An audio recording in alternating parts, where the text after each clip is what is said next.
В Нербинской ЦРБ развернуто инфекционное отделение, то есть оно увеличено для приема пациентов с коронавирусной инфекцией. У нас функционирует провизорное отделение, в которое поступают пациенты с подозрением на коронавирусную инфекцию. Это те, у которых повышение температуры тела, признаки острой респираторной вирусной инфекции или пневмонии до подтверждения диагноза коронавирусной инфекции или, наоборот, не подтверждения этого диагноза.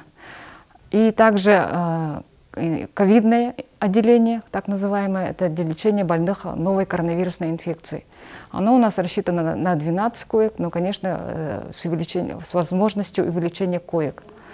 В настоящий момент в нашем ковидном отделении находится 11 пациентов. Вчера у нас было 12 пациентов.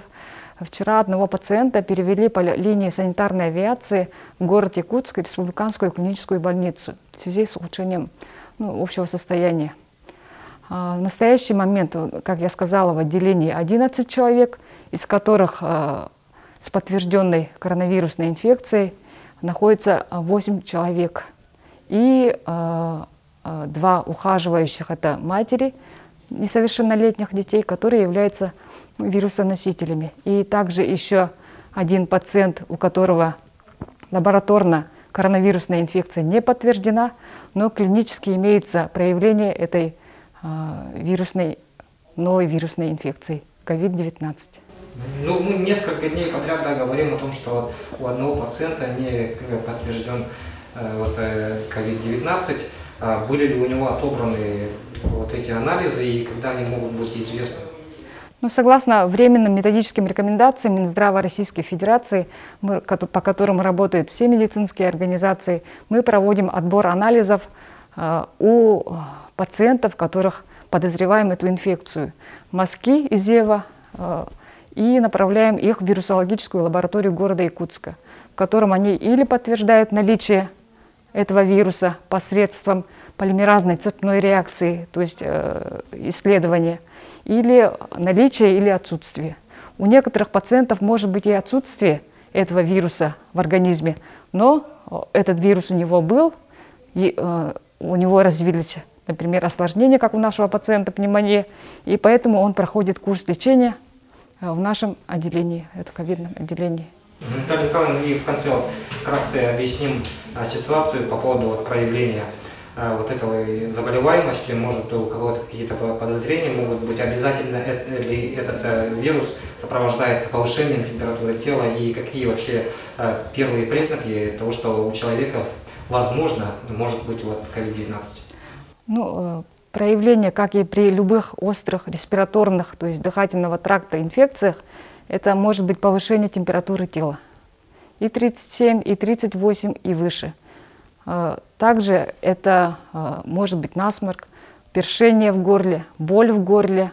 И, как показала наша практика уже, когда мы посмотрели наших больных, отсутствие обоняния. То есть и такие клинические симптомы. И потом уже присоединяются это признаки, когда пневмония, одышка и кашель, сухой кашель или кашель с трудно отделяемой мокротой. И также в нашем районе мы выявили при обследовании контактных лиц, лиц без проявления инфекции, то есть без проявления ковида, без проявления каких-либо признаков ОРВИ, это просто вирусоносители. То есть они как бы визуально здоровы, а являются переносчиками вируса. Допустим, у обнаружения у себя вот этих симптомов, что следует делать в первую очередь, куда обращаться и, допустим, принимать ли какие-либо лекарства или обязательно обращаться по какому-то номеру или как? При появлении первых признаков, может быть даже и недомогание, общая слабость, ломота, боль в мышцах, боль в костях, любой человек должен позвонить или в скорую помощь, это 03 стационарного телефона, или с мобильного телефона 103. Или в рабочие дни, в рабочее время, это регистратура поликлиники 2 38 93.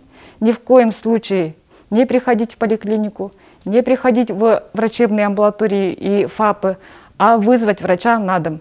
Приезжает специализированная бригада, которая у нас работает, это врачебная бригада детская и врачебная бригада взрослые.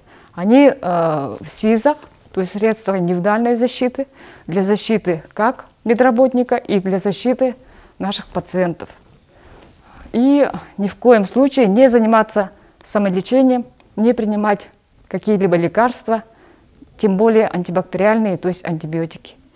То есть необходимо вовремя вызвать врача, и чтобы он оказал квалифицированную медицинскую помощь или на дому, или в условиях стационара.